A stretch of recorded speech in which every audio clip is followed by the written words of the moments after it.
In the dark shadows, in the white cold, fearlessly we search for knowledge new and old. We drink the strong spirits and read the ancient tomes.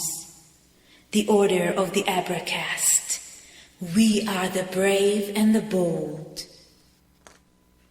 Oh, my brothers.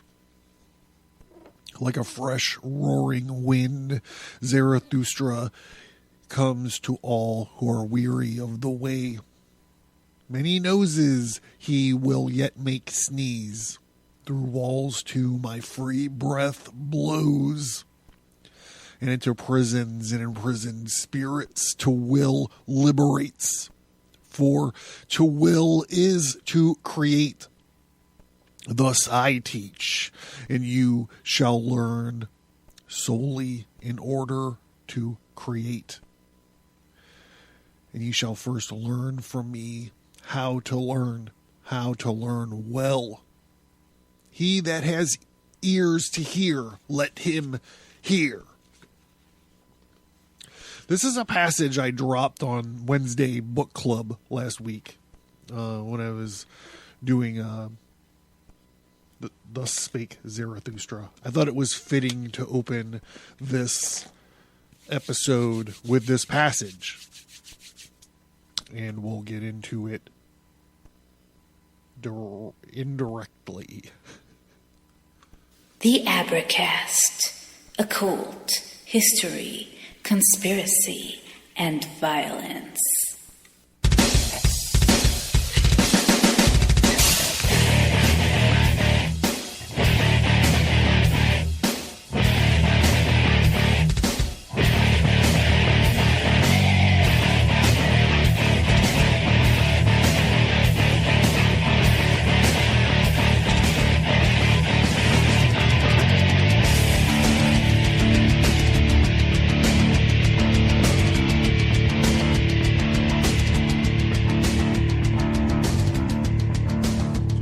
All right, everybody, I'm John Towers. You know me.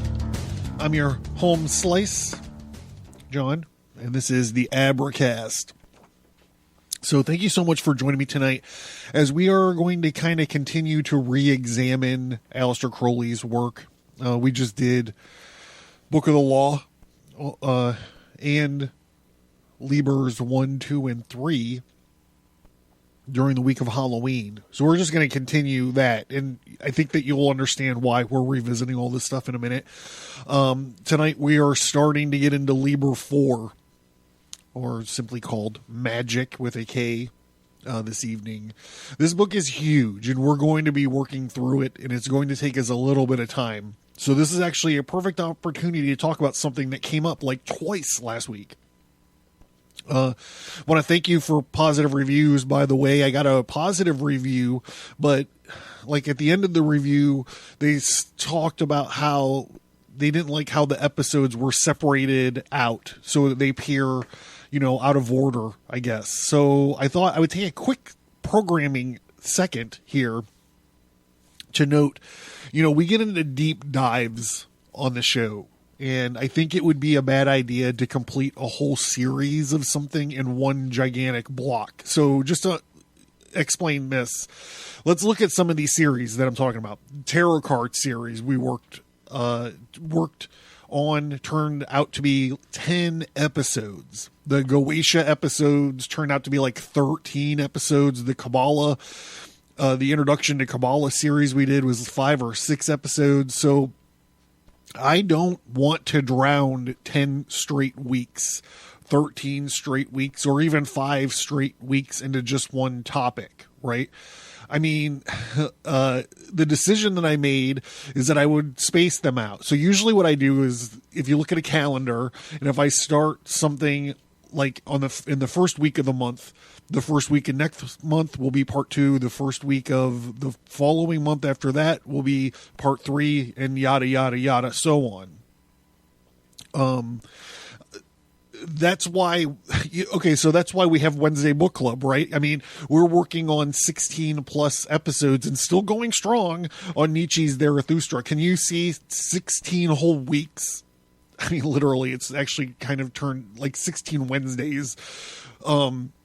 So I've tried a few different ways to work around this. That's why I'm always trying to talk about the feature topic link on the website. I update this usually at least once a week. It's never more than 2 weeks out of date. But if you want like all the Goetia episodes, they're all right there in a column in chronological order. You want everything we've done on Gnosticism, but you don't feel like scrolling through Apple Podcast or Stitcher or Podcast Addict or whatever. They're all right there in one column, chronological order, bottom to top. You want all 15 Thus Spoke Zarathustras? They're all right there. So I wanted to take a second, this opportunity to explain it and address this complaint, because I actually fielded a question from an email last week with the same fucking concern. So I thought it might be worth mentioning. I mean, if there are 2 people in 1 week that, you know, felt the need to ask me about it or whatever, there might be more of you out there. So if scrolling through back catalog looking for something specific is not your style, fine. We have a workaround. Website, feature topic link, find the topic that you want. It's right there. The name might be weird. Maybe I should rename it. I don't know. I can't think of anything better to rename it. Okay, so why are we relooking at this stuff? We are relooking at this stuff. If you guys listen to the recent Book of the Law episodes or the Liber 1, 2, 3 episodes, like I said, it was Halloween week. I posted those. I think that I mentioned that I have actually been applying some of these things, these teachings. So my wife was like, you are reading too much Nietzsche and too much Crowley. And I'm like, yes, possibly, but hear me out. As I mentioned, I'm using some of these things in a practical way, and I'm dropping a ton of weight, and I'm cutting back on my drinking. I know if you're listening to the podcast and you're like, I don't think that's the truth. Like, I only record twice a week. Okay. So I'm tackling my insomnia, and I'm making some real positive changes in my life. And I'm using these materials specifically to do it. So it's important to say that I'm not teaching Crowleyism. I'm not trying to convert anybody into being Thelemites. I don't identify as a Thelemite. So I need to revisit this material, and I thought I would drag you along the way. Okay, so what am I talking about? How am I using this stuff in a practical way? I just got off of a 62-hour fast. That's right. No calories in for 62 hours. And, well, if you're listening to this, it's already done. But the week that we did the Perseus episode, I have scheduled to do a 72-hour fast, 3 days. And I'm psyched. I'm psyched about it. So, back to it. The chapter or the part of this book isn't, even though the book's called Magick, it's not really about magic. It picks right up from Liber 3, where Crowley is talking about harnessing your will so you could do without wilt, is the whole of the law. In this section, I think for the next maybe 3 of these episodes, we'll be jumping off from there.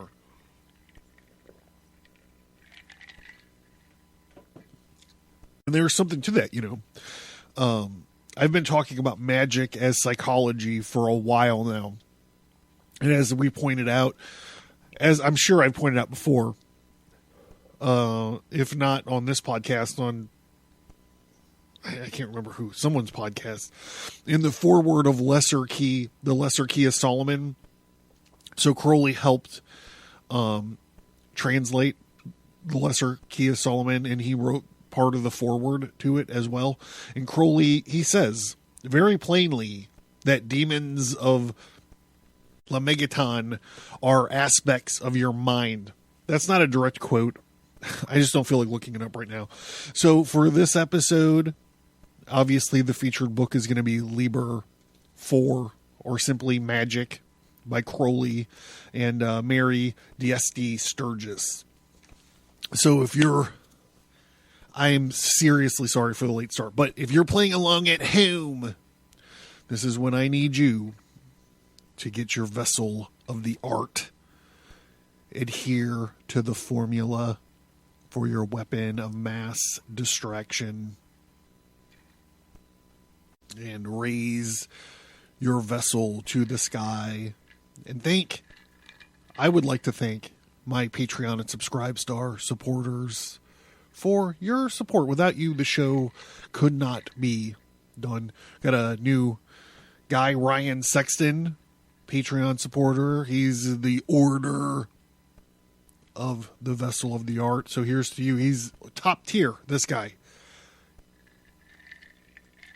Here's to you.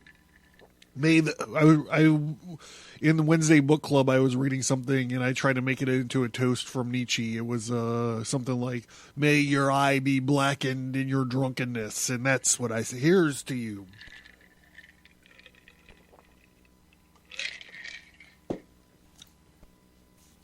Meditation, the way of attainment of genius or Godhead, considered as a development of the human brain. Preliminary remarks. Existence as we know it is full of sorrow.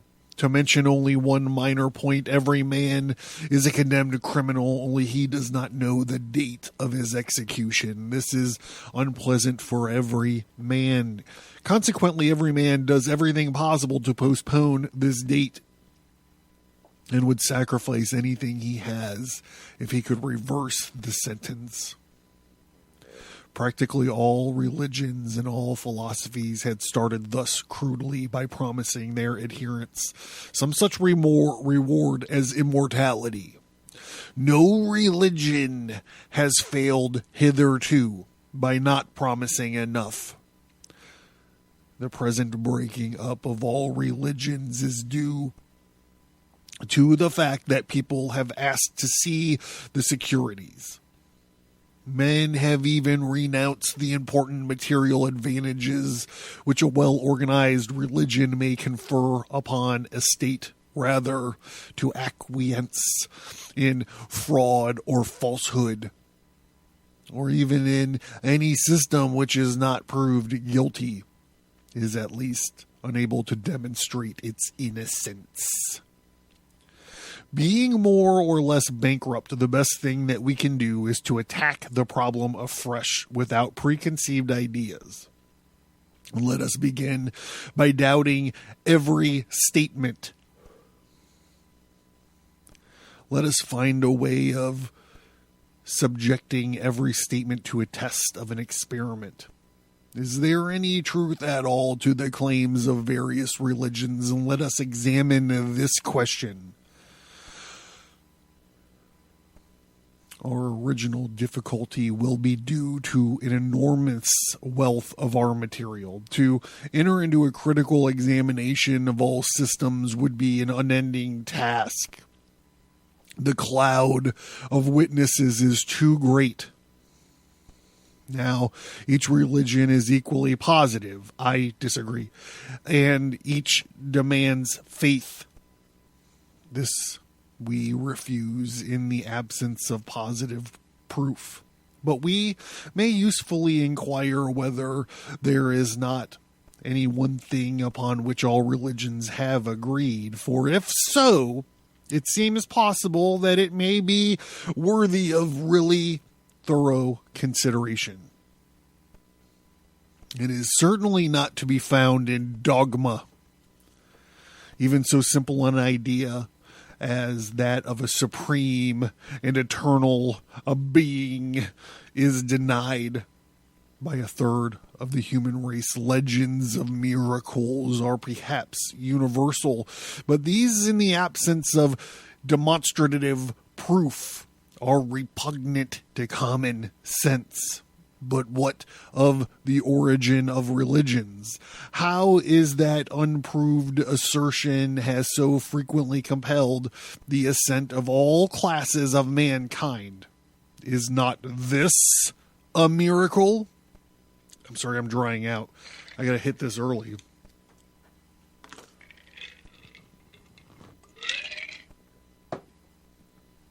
See, Towers? That's what you get for yapping so much at the beginning.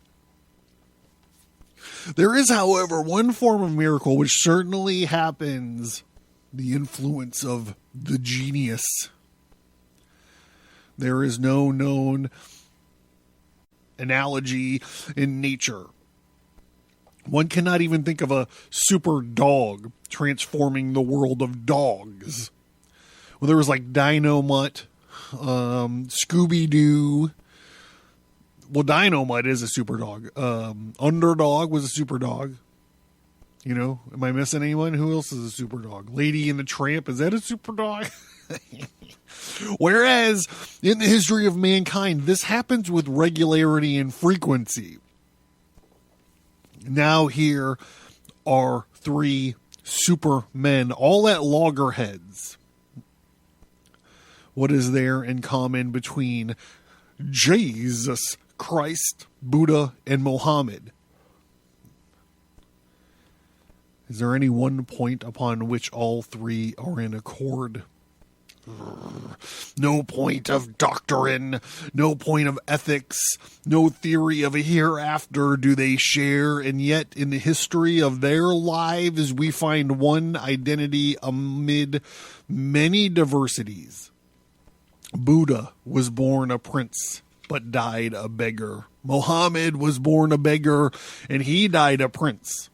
He died a bloodthirsty warlord.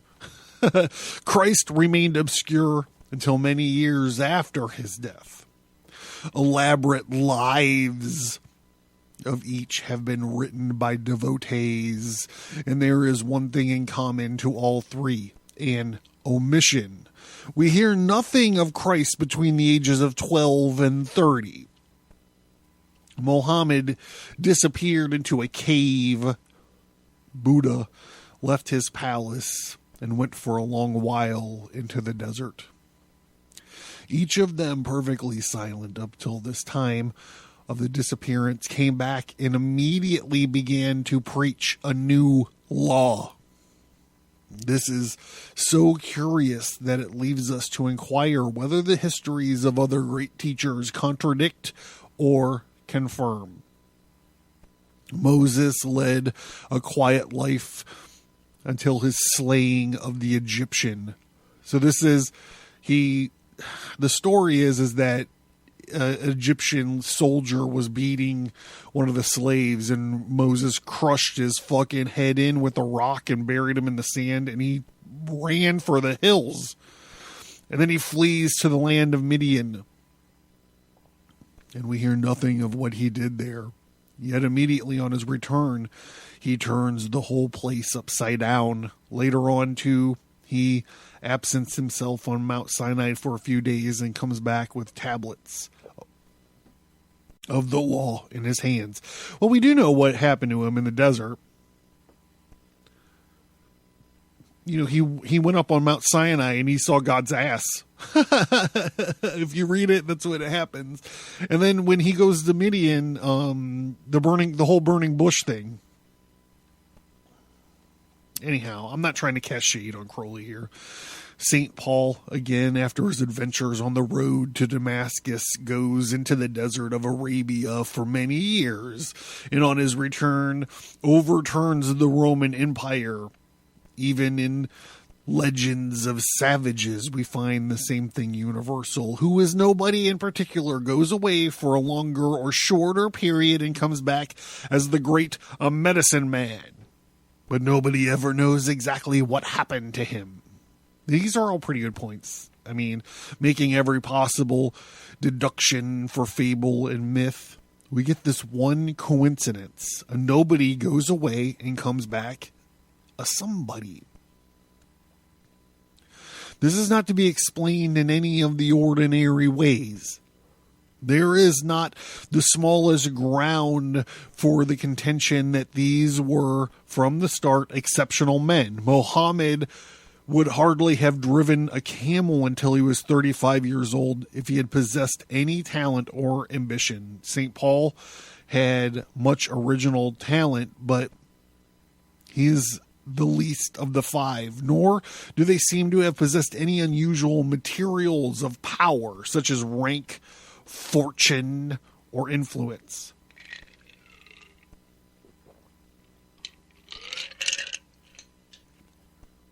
Moses was a big man in Egypt, and then he left, and when he came back, he was a mere stranger.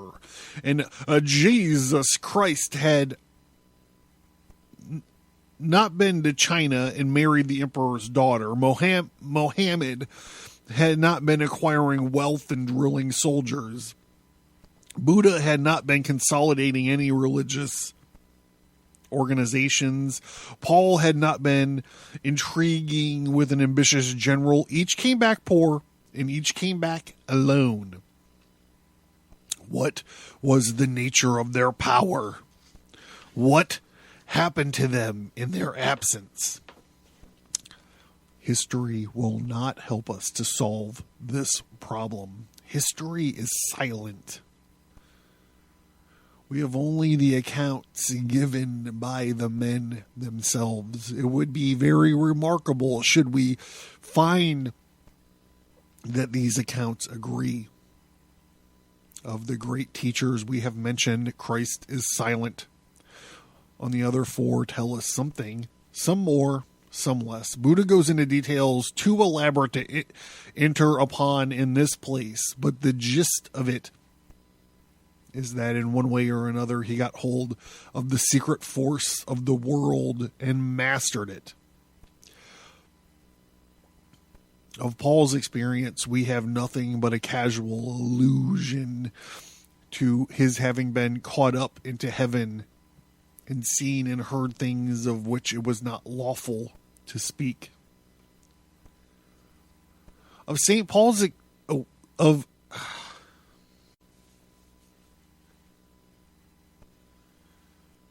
Muhammad speaks crudely of his having been visited by the angel Gabriel, who communicated things from a God.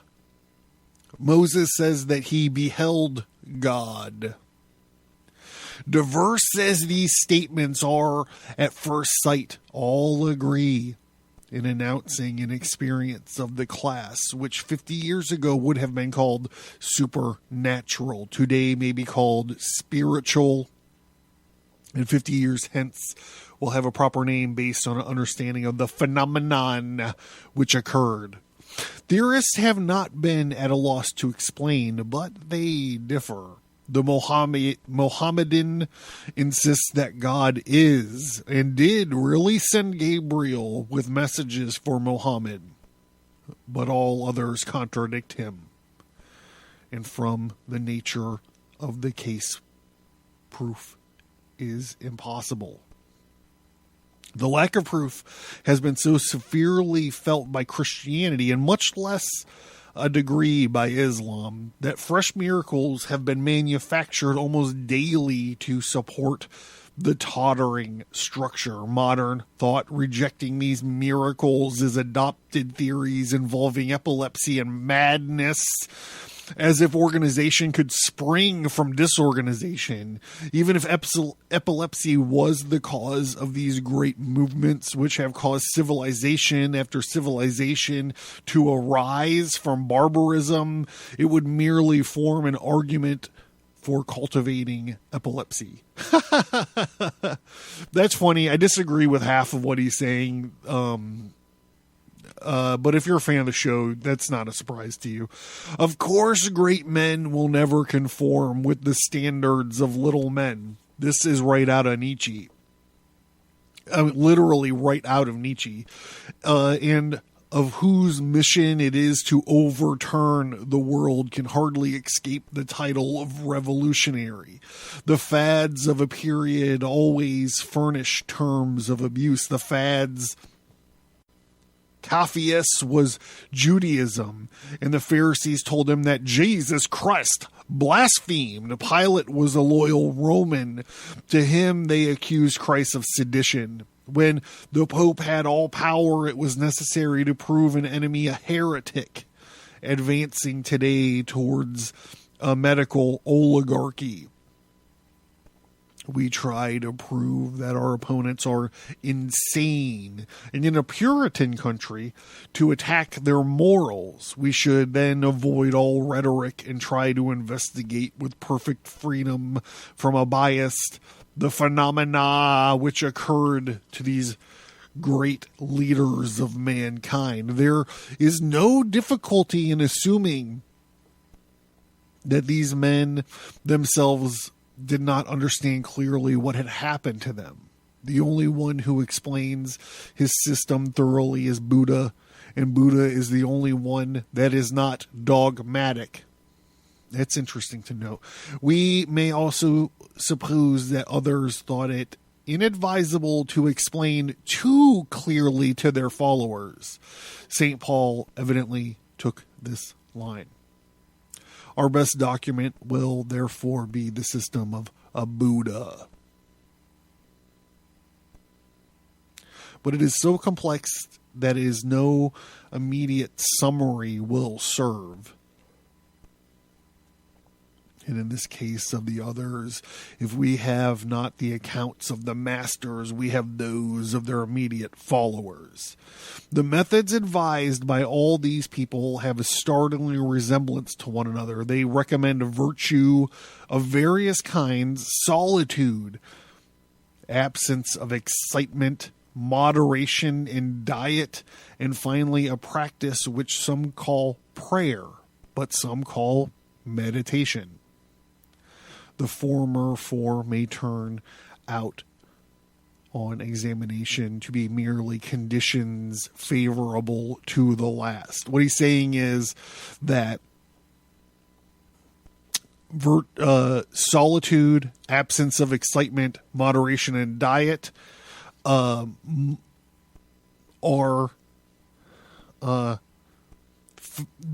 these are things that people do in order to facilitate meditating, which is where I'm getting at with my fasting. My fasting is becoming an obsession. All right, let's see. Okay, hold on. I got to do a little bit of business.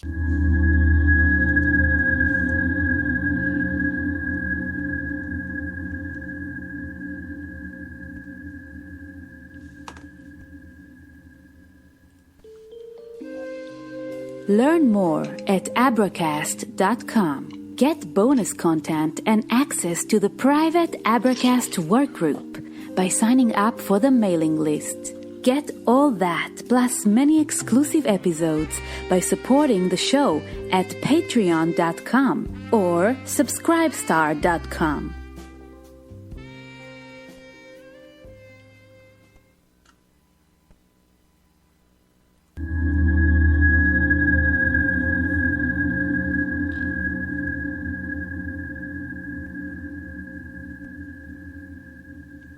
All right, so let's get back into this. We'll get back into it right away. On investigating what is meant by these two things, we find that they are only one for what is the state of either prayer or meditation. It is the restraining of the mind to a single act, state, or thought. If we sit down quietly and investigate the contents of our minds, we shall find that even at the best of times, the principal characteristics are wandering and distraction. Anyone who has had anything to do with children and untrained minds generally know that the fixity of attention is never present, even when there is a large amount of intelligence and goodwill. So, we're going to talk about this fixity of attention a lot later. I feel the need to differentiate in order to define. Later, Crowley talks about the wandering attention, the fixed attention, and the fixity of attention. So let's get a rough definition. All right. Fixity is a state of being that is unchanged or permanent.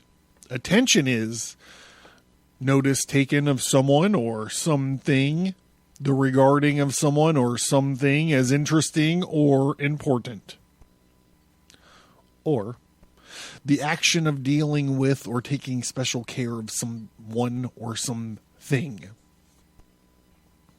We're going to get back to it. Just remember this fixity of attention because it's so important later. If Then we, with our well-trained minds determined to control this wandering thought, we shall find that we are fairly well able to keep the thoughts running in a narrow channel. Each thought linked to the last in a perfect rational manner. But if we attempt to stop this current, we shall find that so far from succeeding, we shall merely bread down the banks of the channel. The mind will overflow, and instead of a chain of thought, we shall have chaos. A chaos of confused images. This mental activity is so great and seems so natural that it's hard to understand how anyone first got the idea that it was weakness and a nuisance. Perhaps it was because in the more natural practice of devotion, people found that their thoughts interfered. In any case, calm and self-control are to be preferred to restlessness. Darwin, in his study, presents a marked contrast with a monkey in a cage. Generally speaking, the larger and stronger, the more highly developed any animal is, the less does it move about. And such movements as it does makes are slow and purposeful. Like me grabbing my glass.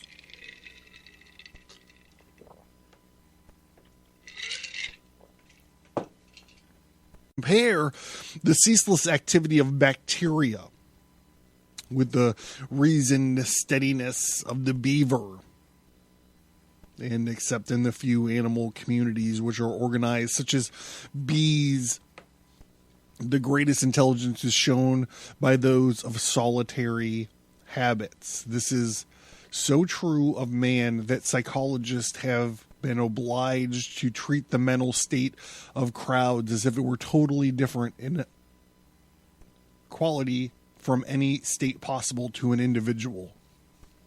Mob activity, mob violence.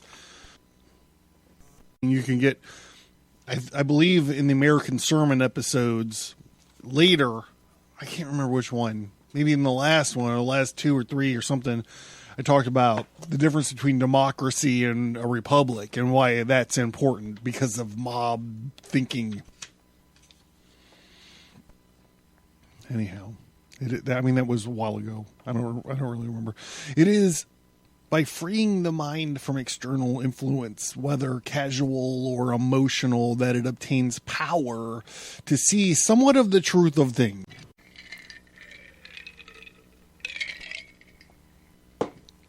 You know what this reminds me of? It reminds me of Enter the Dragon. This is an old Bruce Lee movie where so Bruce Lee gets recruited by British intelligence to infiltrate this karate martial arts competition.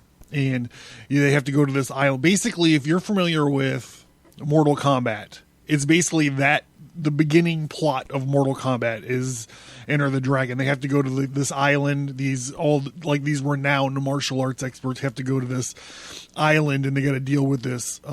Turns out that they have to deal with this villain named Han, who is like an international drug runner. He runs prostitutes. I think he's got something to do with like not arms training, or dealing. They make a point of that. Because part of the island is in British territory, so they're not allowed to have guns. Anyhow, so Bruce Lee gets there, and the other dude, our 2 other heroes, the other good guy martial artists, get there, and they have a feast to kick off the thing. And so there's like sumo wrestlers, and there's like these hot chicks walking around, and there's like the Bruce Lee is kind of aloof, and he's just like up there like eating grapes or something. I don't know. And the other 2 good guy martial artists like know each other from Vietnam, so they're talking, and Jim Kelly's like, I can't even eat anything here because it's all fucking disgusting. And And above their head, like I said, there's sumo wrestlers, there's hot chicks, there's like jugglers and wizards and anything, anyhow. But above them on the ceiling are all these bird cages. And all these bird cages are like, they're all like scooching, like wiggling around. They're all scooching around. The birds are like being active in there. And you're like, what does this have to do with what Crowley's talking about? Hold on. So Han, there's like a gong or something, boom, and everybody stops. The sumo wrestlers stop. They're like hugging each other and they stop. And like everybody just stops. And like the martial artists are just sitting there chilling and just like watching the scene. And Han walks in and he's like, it does this shot from like above where he's coming in and you could see all these bird cages are still wiggling around. And so I guess the parallel that I'm drawing is that the littler birds don't have the will to freeze where everybody else is frozen. And the martial arts guys, they're not necessarily frozen, but they're not like compelled to react to the situation. So Han walks in, you're like, that's a stretch, Towers. What the fuck are you talking about? What does this have to do with willpower or discipline or whatever? Listen to this. So the gong happens, everybody freezes, the birds are still all chirping and wiggling around in their cages and whatnot. And Han comes in and he's like, we are unique gentlemen in that we create ourselves through long years of rigorous training, sacrifice, denial, pain. And then he goes, we forge our bodies in the fire of our will. And everyone's just like, wow, man, that's fucking crazy intense. And then he goes, but tonight, and let us celebrate. And then everything's real quiet. And everyone's like, what the fuck's going on? And Han picks up an apple. And like these chicks that are with them, like take out these these throwing knives that they have like stuck in their hair. And Han starts throwing these apples up and these bitches start fucking stabbing these apples. I mean, and it turns into a party. Everyone gets laid afterwards. It's pretty fantastic. Anyhow, that's what this makes me think of. And let us, however, continue our practice. Let us determine to be masters of our mind. We shall then soon find what conditions are favorable.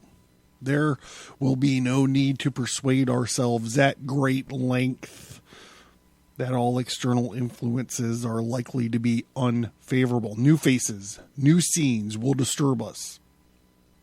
Even the new habits of life which we undertake for this very purpose of controlling the mind, will at first tend to upset us. Still, we must give up our habit of eating too much and following the natural rule of only eating when we are hungry, listening to the interior voice, which tells us that we have had enough. The same rule applies to sleep. We have determined to control our minds, and so our time for meditation must take precedence of other hours. We must fix times for practice. We must make our feasts movable in order to test our progress. For we shall find that in all physiological matters, meditation cannot be gauged by the feelings. We shall have a notebook and a pencil, and we shall also have a watch. We shall then endeavor to count how often during the first quarter of an hour the mind breaks away from the idea upon which it is determined to concentrate. We shall practice this twice daily, and as we go, experience will teach us which conditions are favorable and which are not. Before we have been doing this for a very long, we are almost certain to get impatient, and we shall find that we have to practice many other things in order to assist us in our work. New problems will constantly arise which will be faced and solved. For instance, we shall most assuredly find that we fidget. I am a fidgeter, dude. My wife was just like, why are you wiggling your toes? Whenever we go to a restaurant, she's like, why are you shaking the table? Why are you moving your feet? This is something I inherited from my old man, I think.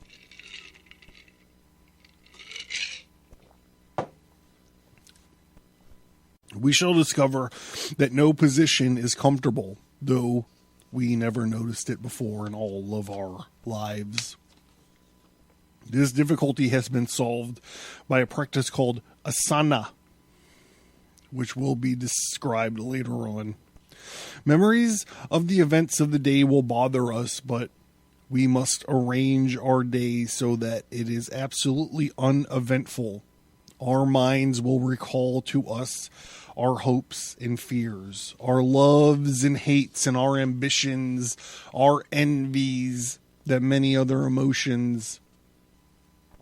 All these must be cut off. We must have absolutely no interest in life but that of quieting our minds.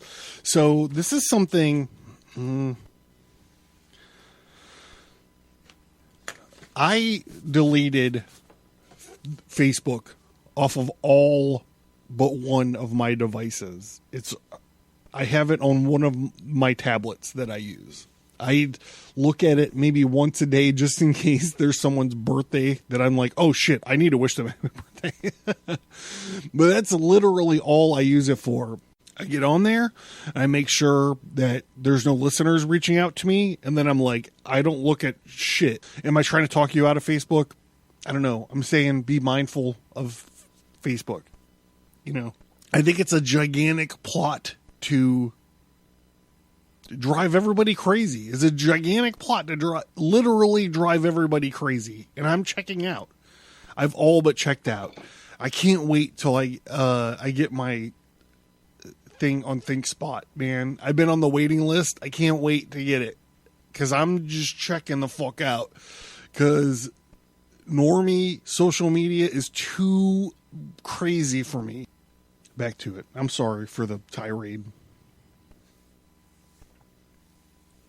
This is the object of the usual monastic vow of poverty, chastity, and obedience.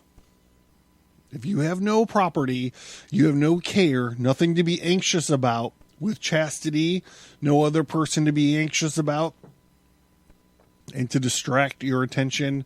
While if you are vowed to obedience, to question of what you are to do no longer frets. You simply obey. There are many great other obstacles which you will discover as you go on, and it is proposed to deal with these in turn. But let us pass by for the moment to the point where you are nearing success. If your early struggles you may have found it difficult to conquer sleep, then you may have wandered so far from the object of your meditation without noticing it. If the meditation has really been broken, but much later on when you feel that you are getting quite good, you will be shocked to find a complete oblivion of yourself with your surroundings. You will say, "Good heavens! I must have been to sleep, or else what on earth was I meditating upon? Or even, what was I doing? Where am I? Who am I?" Or a mere wordless bewilderment may daze you. This may alarm you, and your alarm will not be lessened when you come to full consciousness and reflect that you have actually forgotten who you are and what you are doing. This is one of many adventures that may come to you, but it is one of the most typical. By this time, your honors of meditation will fill most of the day, and you will probably be constantly having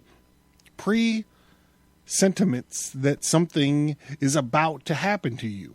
You may also be terrified with the idea that your brain may be giving way, but you will have learnt the real symptoms of mental fatigue, and you will carefully avoid them. They must be very carefully extinguished from idleness. At certain times, you will feel as if there were a contest between the will and the mind. At other times, you will feel as if they are in harmony. But there is a third state, to be distinguished from the latter feeling is the certain sign of near success, the valley who, or the view who halu.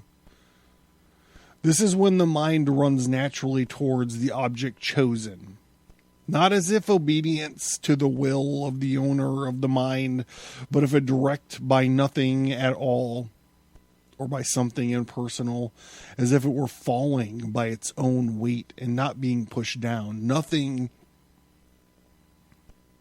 Almost always the moment that one becomes conscious of this, it stops. And the dreary old struggle between the cowboy will and the buck jumper mind begins again. Just thinking of Crowley writing the cowboy will and the buck jumper mind just cracks me up. Like every other philosophical process, consciousness of it implies disorder or disease. In analyzing the nature of this work of controlling the mind, the student will appreciate without trouble the fact that two things are involved: the person seeing the thing seen and the person knowing the thing known. And he will come to regard this as the necessary condition of all consciousness. We are too accustomed to assume to be facts, things about which we have no real right to even guess. We assume, for example, the unconscious is the torpid, and yet nothing is more certain than the bodily organs, which are functioning well to do in silence. The best sleep is dreamless. Even in the case of games of skill, or even the best strokes are followed through. I don't know how I did it, but we cannot repeat those strokes at will. The moment we begin to think consciously about the strokes, we get nervous and are lost. In fact, there are three main classes of stroke. The bad stroke, which we associate, and rightly, with wandering attention. The good stroke, which we associate with, and rightly, fixed attention.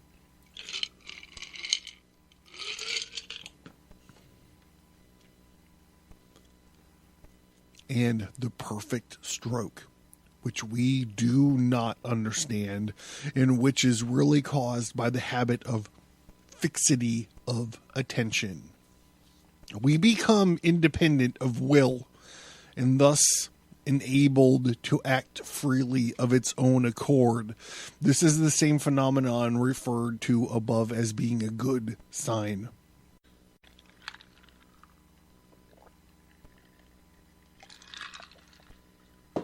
I wonder if Crowley was a golfer.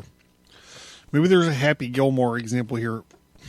All right, so I got a better example. This immediately makes me think of the Battle of Yavin. So Luke Skywalker is doing a trench run on the Death Star.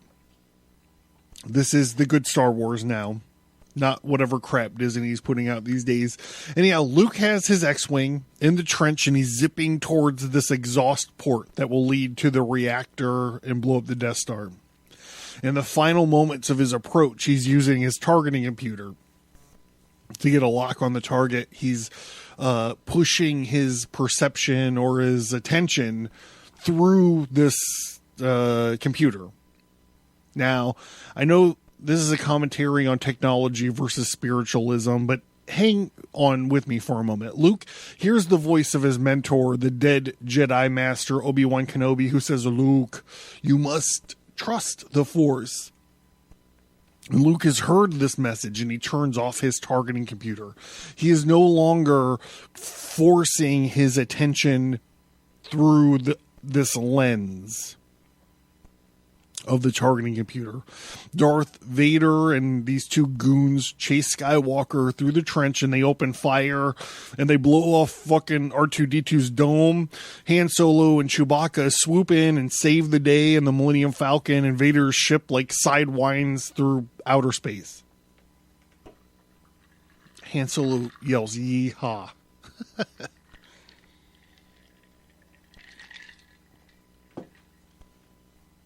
Luke, without the aid of his droid, or without pushing his attention through the targeting computer, instead looks with his own eyes, the big picture. He's aware. Situationally aware. And he hits his target. And the Death Star is destroyed. Grand Moff Tarkin, all the fucking stormtroopers, all the stupid zippy shoebox robots, droids, whatever the fuck they are, all of them. Kills them all. Finally, back to the book. I'm going back to the book. Finally, something happens whose nature may form the subject of a further discussion later on. For the moment, let it suffice to say that consciousness of the ego and the non-ego, the seer and the thing seen, the knower and the thing known, is blotted out. There is usually an intense light, an intense sound, and a feeling of such overwhelming bliss that the resources of language have been exhausted again and again in the attempt to describe it. It is an absolute knockout blow to the mind. It is so vivid and tremendous that those who experience it are in gravest danger of losing all sense of proportion. And this reminds me when you read like the Nag Hammadi text and all the like the Gnostic tomes, that they're all like, ayo, wayo, wayo, ay. Like, there's just no way to explain them gaining, gnosis or this enlightenment is driving them all crazy. Back to this book. By its light, all other events of life are as darkness. So in retrospect, Crowley was writing before the Nag Hammadi library was discovered, or at least translated or accessible, right? So he named a lot of his stuff these Gnostic titles. Like he has the Gnostic Mass, which I believe he wrote for the OTO, the Ordo Templi Orientis. It's not really Gnostic. He probably got a hold of, there was a book called I should stick to my notes, man, because I don't remember. It's like the Gnostics by their enemies or something. It's a collection of what the people that hunted the Gnostics and killed them, what they wrote about the Gnostics. So Crowley had a history of doing this. Like he would go in, like he kind of got started in India, which is why we're going to go on to talk a lot about yoga later. And he just he shuffled it into this new kind of thing. And I'm not taking back on it. I think that there's value in that. So why am I talking about this? I kind of lost my way. I was kind of drawing the line between he's explaining that these people, they go through this mind-blowing event, like when they receive this knowledge, and I was kind of bouncing it off of like this stuff in the Nag Hammadi text when we talk about Gnosticism, where the Gnostics, when they receive their knowledge, they also are mind blown. But the difference is that Crowley I don't think Crowley had access to the Nag Hammadi text when he was writing all of this. So if you're any Crowley scholars out there or any Nag Hammadi scholars out there, and I'm wrong, please let me know.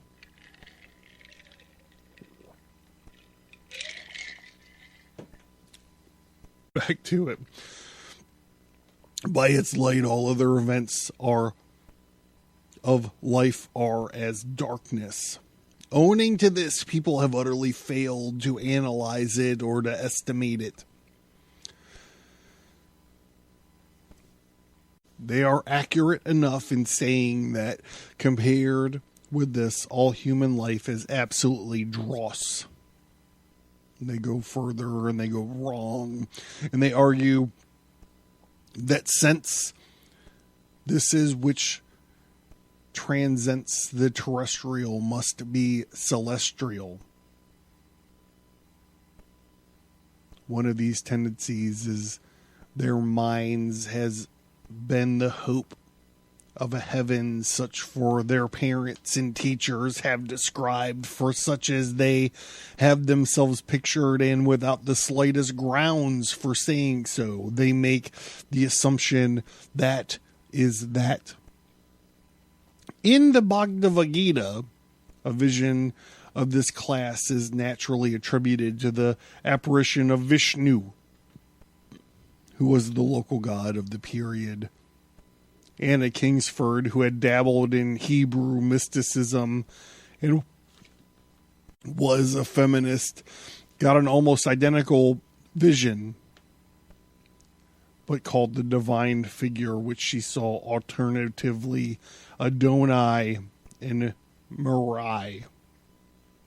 Now, this woman, though handicapped by a brain that was a mass of putrid pulp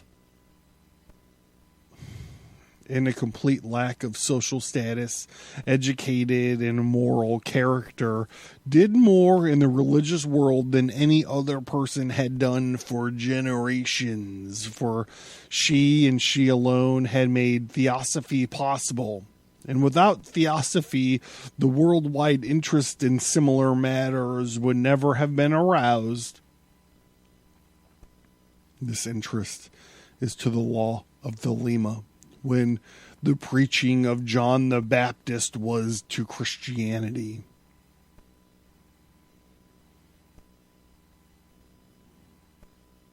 We are now in a position to say what happened to Muhammad somehow or another is a phenomenon that happened in his mind, more ignorant than Anna Kingsford, though fortunately more mortal. He connected it to the story of the Annunciation, which he had undoubtedly heard in his boyhood, and said, Gabriel appeared to me.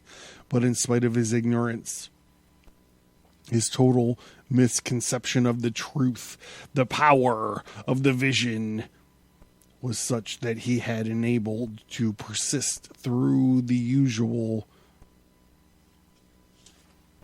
persecution and found a religion which to even to this day 1 man in every 8 belongs. We need to do something on that.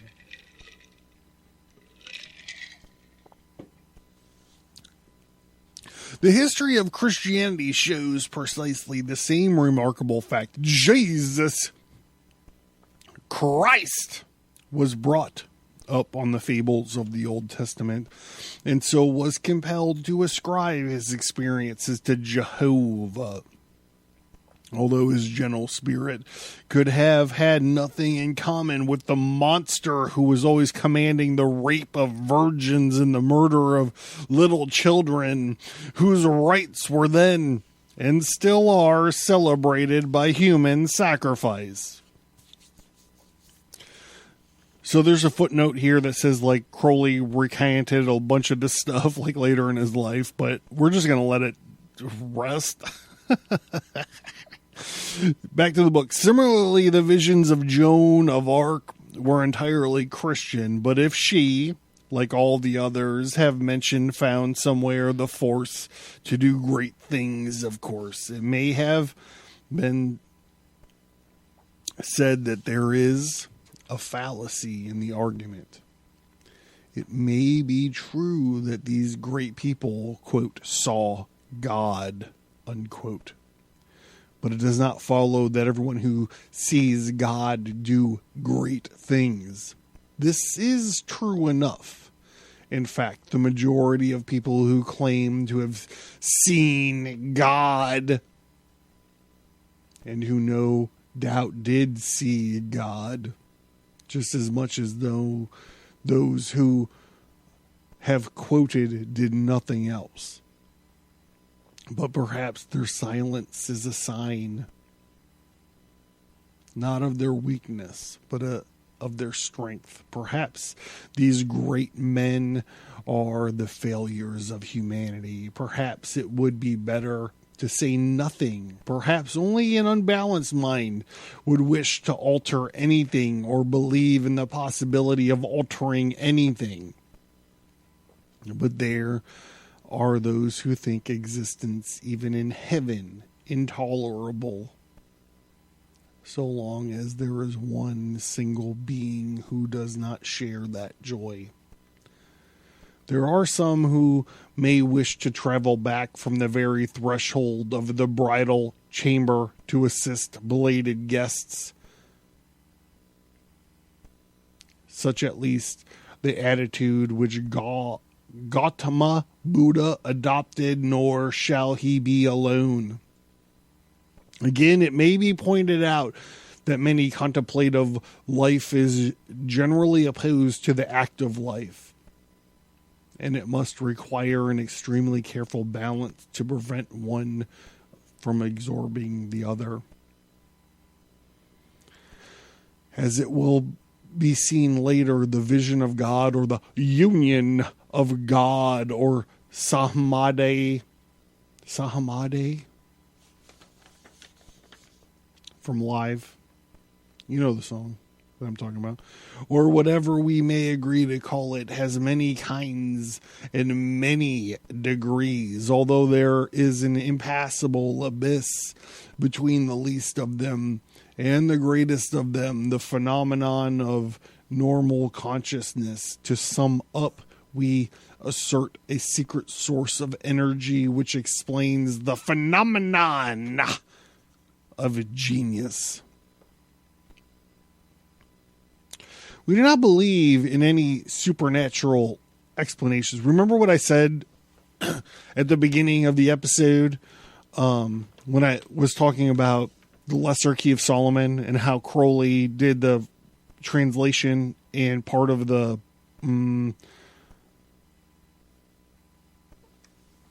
introduction.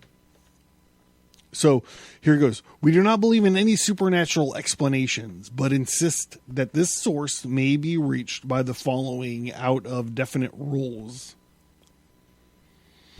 The degree of success depending on the capacity of the seeker, and not of the favor of any divine being. We assert that the critical phenomenon which determines success is an occurrence in the brain characterized essentially by the uniting of the subject and the object.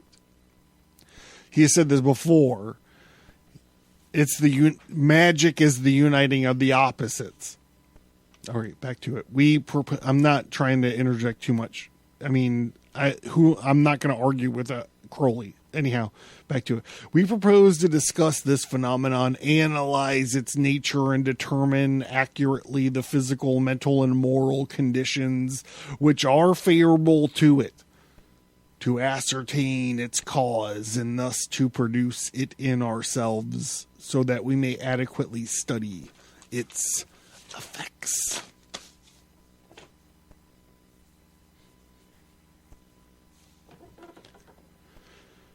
So I'm John Towers. This is the Abercast. Thank you guys for listening. Hey, if you like, I don't know, do a 5-star review. Think about doing the show. Think about supporting the show on Patreon. I don't feel like it. Let Hilla do it. We're going to let Hilla do it. Thank you for listening to this episode. Send an email or visit us on social media to let us know what you think about this topic. And please remember to leave a 5-star rate and review.